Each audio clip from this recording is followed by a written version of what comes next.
UFC Fight Night Tatsuro Taira versus Hyun Sung Park is taking place this Saturday, August the 2nd, 2025, starting at 6 p.m. Eastern Standard Time. And I'm here to give my entire breakdown and predictions on the card, starting with the early prelims and ending with the main event. If you guys do enjoy this, make sure to drop a like and subscribe if you have not already. And we're going to get into the first fight without further ado. And without waiting too long, we're going to go into the prelim opener, which is Austin Bashi versus John Yanis, which...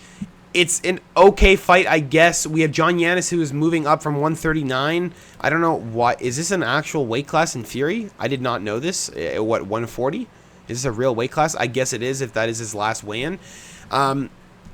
We're having John Yanis, who's making his UFC debut, coming from Fury FC, making his debut against a very difficult opponent in Austin Bashi. I'm going to go with Austin Bashi, and I think it's pretty easy. I think he's going to get a submission victory early in round 2.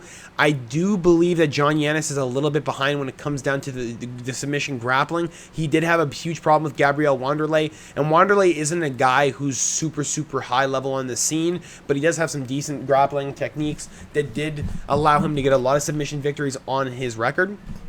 And you have Austin Bashi, who's going to be outranging and probably even out-damaging John Yanis on the feet. Austin Bashi has some really nice hands. This guy strikes quite well, was the Lights Out champion, which isn't that a U.S. promotion, if I'm not mistaken? Yeah, Wayne, Michigan, there you go. It's one of those lower-level regional scene excuse me, I couldn't find the word there. Organizations that didn't really have a high-level opposition, but Austin Bashi was able to come in to the Contender Series, get a win over Dorian Ramos, a submission victory, I believe, in round 1. It was round 2. There you go. I was wrong with there. And he gets his UFC debut in Christian Rodriguez. That's a huge fight to have for your first fight in. And I don't know why he was such a big favorite. I understand he was 13-0, but he wasn't proven. Didn't have any high-level wins on his radar. And now that he's fought Christian Rodriguez, he knows what he's into for the UFC. He's taking on John Yanis, who's just not ready for this level of competition. He's taking this on short notice, just beating Nick Aragui. Excuse me, I couldn't say the name properly. Who used to be inside of the UFC and lost to Peyton Talbot a long time ago. That's already 2 years ago. Wow, that's actually insane. I can't believe it's already been that long. He did get some good wins, but ends up losing to John Yanis by TKO in round 4 for the belt. And I'm going to go with Austin Bashi, again, like I said, early round submission. I don't think John Yanis is ready for this. I think he's out leveled here. I think he's going to get out scrambled, and I think he's going to have a huge problem when it comes down to this submission. Give me Austin Bashi to win under 1.5 rounds, and I think it's going to pay quite well. Take a look at it if you are a bettor. Next on the prelims, Piera Rodriguez versus Ketlin Souza, and I'm going to go with Ketlin Souza to win via knockout. Piera Rodriguez, time and time again, has a lot of problems when it comes down to girls who pressure her. Against Ariane Carnelossi, she got really frustrated and started headbutting her. She just wasn't really happy with the position, was really getting really upset, and wasn't happy that the position was progressing, and she ended up with a DQ on the ground because of that. I believe she was in top position when that happened too, and she was just really frustrated, couldn't get anything going. She has, however, bounced back and beaten Josefine Knudsen, who was undefeated, a huge decision fighter, who is a big point fighter, big kickboxer out of Sweden. Couldn't put it together against Rodriguez, fell apart in the later stages of the fight, and wasn't able to catch up against Rodriguez, who was just kind of running away with it. But besides that, you have a Sam Hughes victory, which is kind of iffy. Jillian Robertson beat the hell out of her. Carnelossi was eventually going to get her. I believe she lost that first round as well against Carnelossi. And you have Ketlin Souza, who has some huge wins on her record. She took away... was she the first person to put away Haragui? No, she was the second, but still. Basically knocks out Haragui, puts her on a rear naked choke, submits her. Angela Hill, split decision loss. Close fight. I would have given it to Angela Hill, but still a very close fight with a high-level striker in Angela Hill. Marnik Mann win. Should have been easy anyway. Karine Silva knee bar is a bit of a problem. That's a bit of a red flag when it comes down to the grappling. Piera Rodriguez not being a basic bitch when it comes down to the grappling. She does have kind of like half-assed jiu-jitsu, probably yellow belt level, or if that does exist still, or blue belt, whatever. She's not really that high level. I do think Ketlin Souza is a bit better than her. I do think she can take over the fight on the ground if it really comes down to it, and I think Ketlin Souza is just going to overpower her with her hands. She does have some absolute dynamite in those hands. At 115, she's one of the hardest hitting women inside the UFC as a whole, and I'm going to go with her to win over Pierre Rodriguez, who gets too frustrated inside of the ring, gets a little bit too antsy when it comes down to later stages in fights. She gets tired late stage round 2, and Ketlin Souza's not a girl you want to get tired with. You put your hands down around Souza, she's putting you out. I'm going to go with Ketlin Souza to win. I mean, via KO or decision, but I'm leaning towards that KO, probably paying a lot this week since Rodriguez has not been finished inside of her career by knockout. So keep a lookout for that. Next on the prelims, Felipe Bunes versus Rafael Estevam, whatever. It doesn't really matter how you say it. Felipe Bunes, man, I don't know. Felipe Bunes is good on the ground, but when you have Rafael Estevam, who's going to be countering you the whole time, who's going to be putting it on you, who's going to be trying to put you in every worst situation possible, I'm going to go with Rafael Estevam. He is sitting as a minus 500 favorite, a little bit too heavy of a favorite if you're asking me. Felipe Bunes is not that bad of a fighter. He has huge abilities when it comes down to the ground. His stand-up is where his problems begin. You have a lot of issues with the stand-up, unable to lean off the center line. This guy just kind of eats 1-2s down the pipe, doesn't really move a whole lot, and he allows himself to get tagged up a little bit too much to the point where he gives up. He's been knocked out once before by Joshua Van.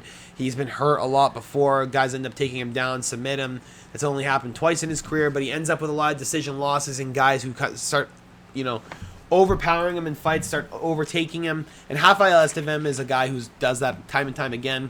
Beat up Charles Johnson, beat up Jesus Aguilar, who's, by the way, arguably an easier fight than Charles Johnson. And I'm very confident in this level of Rafael Estevam. He hasn't shown any level down from anything. He's always shown improvement. He hasn't been a guy that's, you've asked questions about. You've never been confused if this kid's good. He's just, he is good. He is that good. He is that solid. I'm going to go with Rafael Estevam to win by decision or knockout. I think Felipe Bunes is out of his league here. I think he's going to have a huge problem when it comes down to the counter grappling. I think Rafael Estevam is going to hold him in that clinch, give him some good knees, and Felipe Bunes is going to end up crumbling, because when Bunes doesn't get his way with the grappling, if he doesn't end up getting a takedown whatsoever, he doesn't do well in the striking, he's going to get tagged up, and Estevam is just going to keep rushing forward until he breaks him. I'm going to go with Felipe Bunes probably getting knocked out late in probably rounds 2 and 3. It's just a lot of pressure coming from Estevam, a guy who hasn't lost, a guy who's hungry, a Brazilian, come from the trenches, Rio de Janeiro. He wants to win. He wants it bad. Felipe Bunes, not going to happen, bro. He's already on the way out anyway. He's only had 2 fights in the UFC, and one of them lost by knockout. A little bit rough on the schedule. He hasn't had a lot of good wins on regional scene either. Estevam's going to win, and it's not even close. Next in the prelims, this is a close one. Rodolfo Vieira versus Trijan Gore. I am going with Trijan Gore. This might be a little bit obtuse of a pick, but I do feel confident when I go here. I'm going to go Trijan Gore by knockout. Rodolfo Vieira is very, very good with the jiu-jitsu. He's very, very solid in the jiu-jitsu. He has really, really good technique. His submission game is bar none. He is the top level of submission game in the UFC next to Ryan Hall. But you have Trijan Gore, who's a high-level NCAA wrestler. I believe he was Div 1. If I'm not mistaken, I was quite sure Trijan Gore is a high-level wrestler. If I might be mistaken, but I'm pretty sure he is. He was a college wrestler. Huge ability in the guillotine. The front chokes are there. His grappling is huge. His counter grappling's massive. Went to a decision with Brian Battle. Josh Fremd, Antonio Tricoli submitted them both. Marco Tulio Silva had an absolute war. Did not back down in that fight. Was an absolute warrior in that fight. And if that level and that version of Trijan Gore appears against Rodolfo Vieira, if you get that level of Trijan Gore, that level of grit, that level of constant pressure, and no matter what, not backing down, no matter how hard you get hit, I'm going to go with Trijan Gore to win it over Rodolfo Vieira. I have a feeling that Trijan Gore is going out here with a vengeance. I have a feeling he's out here to prove a point. And I have a feeling that Trijan Gore is here to give people a reminder of why he's here. And Rodolfo Vieira is a good guy to do it against because he's not exactly that difficult of a fighter to go against. Anthony Fluffy Hernandez was able to get a guillotine on him, which is kind of pathetic. Chris Curtis was able to go to the decision with him and just keep him off of him. And if Chris Curtis is able to keep him off of him, I believe Trijan Gore in his high-level wrestling will be able to keep Rodolfo Vieira away from him, and he'll be able to be in the more advantageous position when it comes to the grappling. And I think Trijan Gore in the feet's absolutely devastating. His hands are absolutely absolutely magnets. They just have fucking pistons in them. This guy's going to absolutely just chunk the shit out of Rodolfo Vieira in his big-ass head. And I feel like Trezeguet is going to end up with a knockout. Give me Trezeguet to win by knockout inside the first two rounds. I was going to say first 3 rounds. You know what? Win by knockout inside distance. There you go. Whatever. We don't need the first 2 rounds. We need all 3, maybe. Trezeguet gets a late TKO, probably over Rodolfo Vieira, who gasses and gives up because he doesn't have any takedowns. I think Gore is just a little bit better when it comes down to the overall ability, and I think it's going to play a big role in that fight later on in the fight. Now you have Rinya Nakamura versus Nathan Fletcher. We're going to go with Rinya Nakamura. Nathan Fletcher, I do love him as a pick. I do love him as an underdog pick, 27 years of age. Rinya Nakamura did lose to Muin Gafurov, did beat up Carlos Vera, which is a good win. Fernie Garcia is an okay win. Kazuma's an okay win, not really.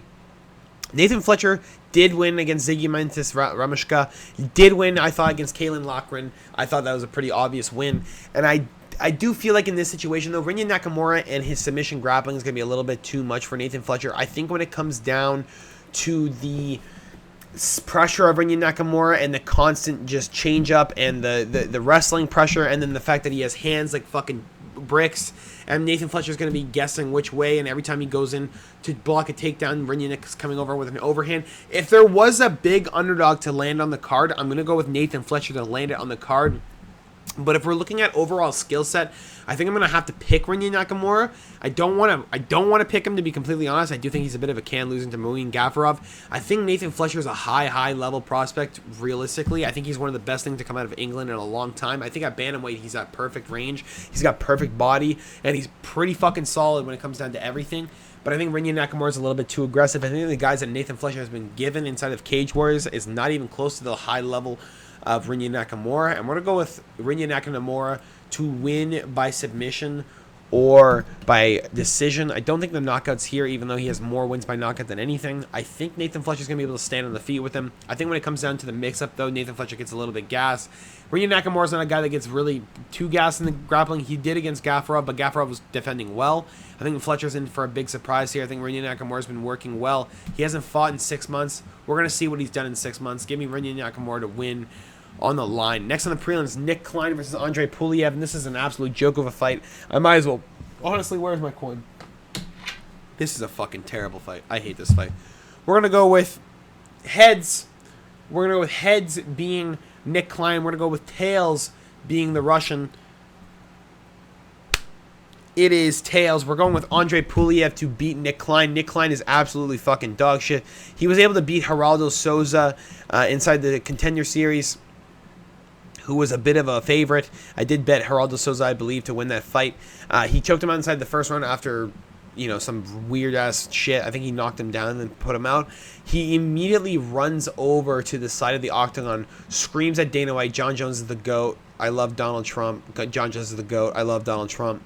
And I was like, what the fuck am I watching right now? Mansour Abdul Malik gave me a very nice surprise in beating the shit out of Nick Klein in the second round and first round. That was very nice to see. Andre Puliev here is a very, very devastating puncher. He does have a bit of a problem when it comes down to striking later in the fight, but I think when it comes to Nick Klein, both these guys are so dog shit that it's not going to really matter. Either Nick Klein gets him in a guillotine early or a rear naked choke and submits him in the first round, or Andre Puliev beats the shit out of him for 3 rounds and Nick Klein ends up getting kicked out of the UFC for losing 2 in a row, including his debut. I'm going to go with Andre Puliev because the coin talked and because I hate Nick Klein. Fuck Nick Klein. I don't care. I hate this guy. He doesn't deserve to really be in the UFC realistically. He got a win over a shitty contender. He didn't really show any of his skills either. He just kind of got forced into it. Whatever. Give me Andre Puliev to win by knockout or decision. Nick Klein's going to just lose. He either gets a choke or he loses. That's literally it. He doesn't win by decision or knockout. It's either a submission or nothing. Next on the main card, you have... Oh, is this starting off the main card? That's what I'm talking about, boys. Starting off the main card. If you guys enjoyed this so far, make sure to drop a like and subscribe if you have not already. We have Danny El Puma Silva versus Kevin Vallejos. And we're going with Kevin Vallejos, only losing to Jean Silva in his career, and that was on the Contender Series. That was Jean Silva's entry, I believe, into the UFC. Kevin Vallejos had to wait a little bit longer. He had to wait until 10 months ago, fighting Cam Teague inside of the Contender Series last year, and ended up beating him in, I think it was September, if I'm not mistaken. He beat him on the later Contender Series card, got into the UFC, ended up winning his UFC debut against Sungwoo Choi, overhanded him and put him out cold. And then now you have Danny Silva, who ended up losing against Khan Kawi in the LFA, who had a split decision over Lucas Almeida. I thought Almeida won that fight. You had Josh Kulabau as well. That was a close fight. I thought Josh Kulabau won that fight. I don't know. You have a lot of iffy decisions with Danny Silva, and you have Kevin Vallejos who's walking in here with, you know, the power of God, the power of the fucking Argentinian freak. And I'm going to go with Kevin Vallejos to win by knockout. I think Danny Silva, time and time again, he gets hit. He is taggable. Josh Kulabau tagged him a couple times. Lucas Almeida has been able to tag him in those good boxing exchanges. And Kevin Vallejos is bigger power than both of them. He's more calculated. He has way better boxing than Danny Silva and all three of those guys probably combined. He could probably take all three of them in a boxing fight. If those guys had only one arm and he had both of them, he'd probably beat the fuck out of all three. Kevin Vallejos has really good boxing. He's got really good boxing. He's got really crisp boxing. He reminds me of Steve Garcia at 145. I'm going to go with Kevin Vallejos to win by knockout. I think he's here to prove a statement. I think this is a huge, huge opportunity for him. And him only having, four of his 15 wins are anything else but KOs. That's fucking insane. He's on a 3-win streak by knockout. Give me Danny Silva getting knocked out in the first round and a half. Kevin Vallejos by knockout. Put it in the books and give me Vallejos to pay the money. Next on the main card, Neil Magny versus Elizeu Zaleski dos Santos. I'm going to go with Elizeu Zaleski. Last time around, Neil Magny got knocked out by Carlos Prates. That was a grazing hook. And then you have Michael Morales, who put him down and put him out inside the first round right before the bell ended. Zaleski is a really, really good kickboxer. Had a tough time against Chidi Njokuani. He ended up getting knocked out inside the second round. But I think he's going to bounce back from this. He is 38 years of age. Neil Magny is also 38 years of age. Zaleski looks a little bit better, a little bit bigger. Even though he is 4 inches down on the height and 7 inches down on the reach, I don't think it really matters. Neil Magny hasn't really had a whole lot of good wins in the last 4 years. The biggest win of his career is Mike Malott, or, you know, is it Phil Rowe? No, Phil Rowe's low-key shit. Yeah, Jeff Neal, I guess. That's literally 4 years ago. Jeff Neal's probably his biggest win in 4 years. Elizeu Zaleski dos Santos beating a prospect in Zach Scroggin, who is making his UFC debut. Abu Bakar Nurmagomedov, Rinat Fakhretdinov. He could have won that fight, honestly. Benoit Saint Denis, that's a big win. I think it's just better wins, better level of competition. Randy Brown decision. He's able to stand with the big boys. I think Zaleski's going to be able to piece up Neil Magny and just put him away, if not put him to a rough decision where he's hurt. Give me Elizeu Zaleski dos Santos. I think he's got a little bit more life in him than Neil Magny at this point. Neil Magny has been put away way too many times recently. He's been put away fucking twice in the span of a year. No bueno. No bueno. He's not even taking a full year off. He's only taking, 9 months off or something, 8 months off, and he's coming back ready to try and fight Elizeu Zaleski dos Santos, who has majority of his wins by knockout. 60% of his 25 wins are by knockout. Yikes. That means 15 wins by knockout, brother.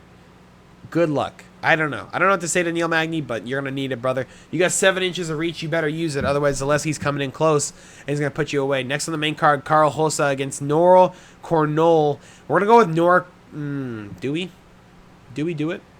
We're going to go with Nora Cornol. I think Nora Cornol is pretty good. She's got really good kickboxing.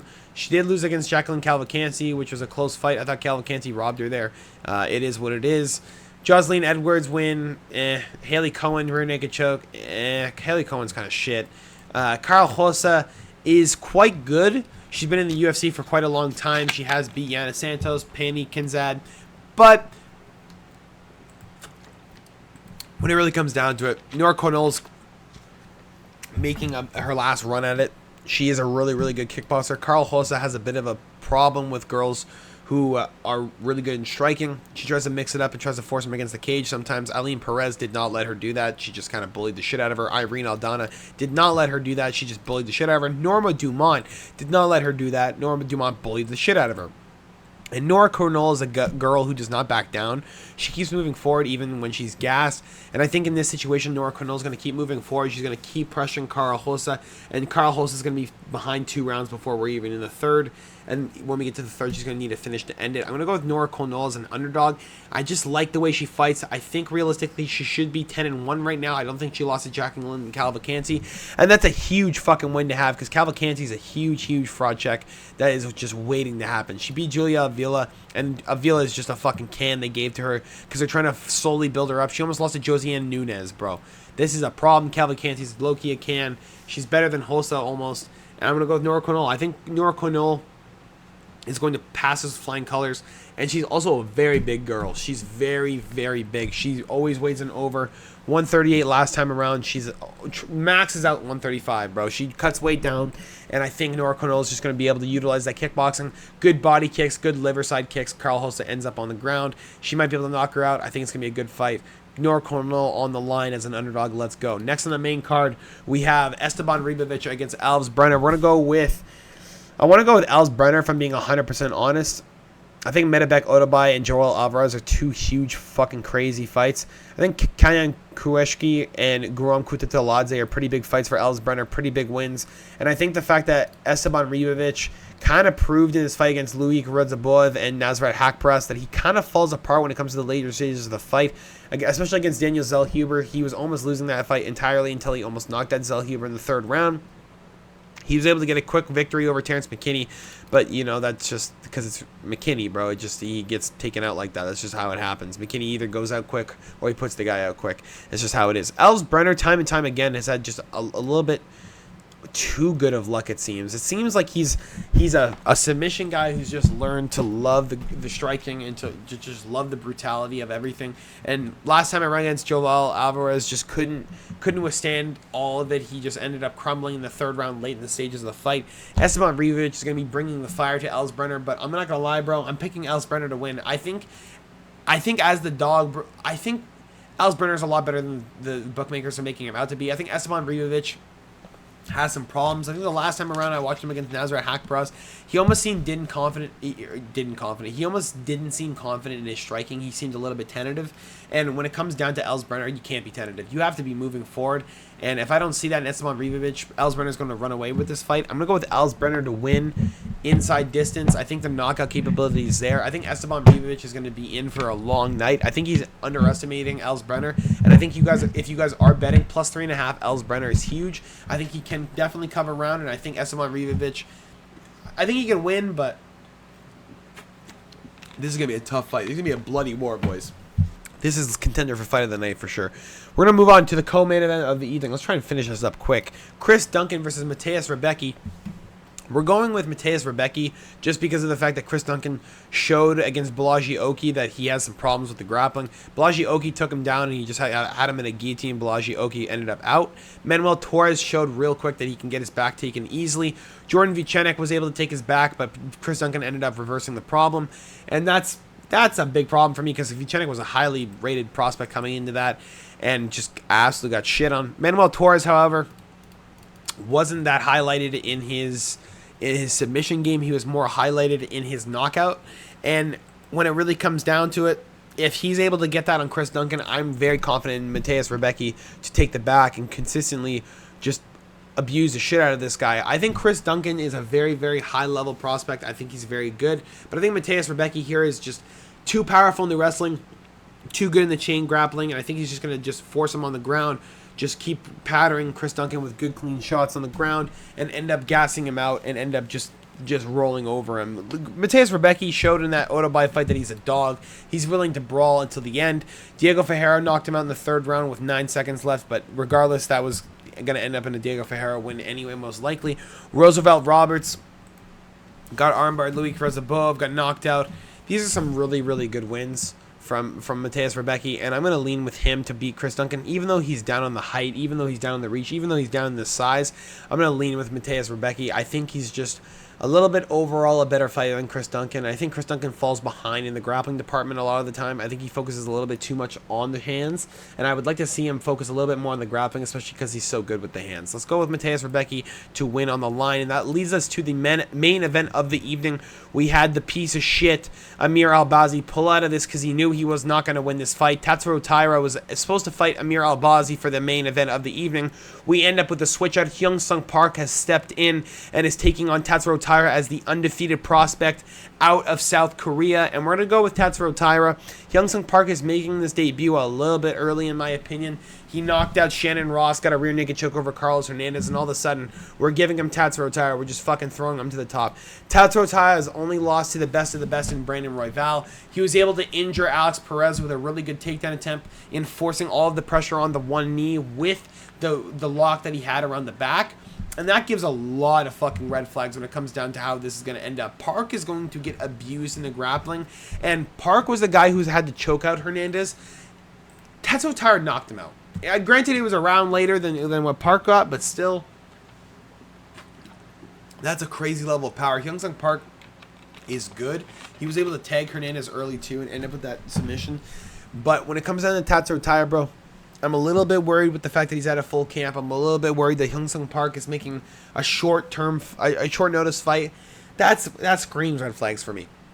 Number one. Number two, I could definitely see Hyun Sung Park coming in here, by the way, and just torching Taira. I could literally see it happening in the first round. Just Taira unexpectedly just has Hyun Sung Park absolutely launch himself at him, and then you're just dealing with an absolute fucking war within the first 15 seconds. That 100% could happen, but I think Taira's going to be smart here, going to utilize the grappling early, going to try and slow Hyun Sung Park down with those leg kicks, with the jabs, and just have him slowly but surely whittled down, because this is a 5-round fight. Hyun Sung Park is not ready for this. He has not had a 5-round fight in his life. He's never been there ever, and I'm a little bit worried that he's not prepared for this. This is going to go into the later stages of the fight. He's only had one decision in his entire career, and if we see rounds 2 or 3 in this fight, Hyun Sung Park is not going to be there. He's not going to be fully aware. He's not going to be inside the fight 100% in his head. He will be gassed, and we don't know how he's going to end up. We don't know how he has been in a 4th round and a 5th round. We barely know how he's been in a 3rd round. That's all I'm thinking about. That's too many red flags for me to pick him, so we're going with Tatsuro Taira to win by submission or decision. You know what? We're going with Tatsuro Taira to win by on the line, because it's just too hard to pick. He could knock him out with some grappling, flatten him out, beat the shit out of him. We don't know. We're going to go with Tatsuro Taira on the line, and that leads us to the end of the predictions and breakdowns. Hopefully you guys did enjoy this. Make sure to drop a like and subscribe if you have not already. I will see you guys all tomorrow for the recap, or for the Betting Talk episode 31, involving the 4 best bets, the parlays, and the props. And then we'll see you guys on Saturday for the live stream of the card. Hope you guys enjoy. I'll talk to you guys all later. Have a fantastic night. Peace.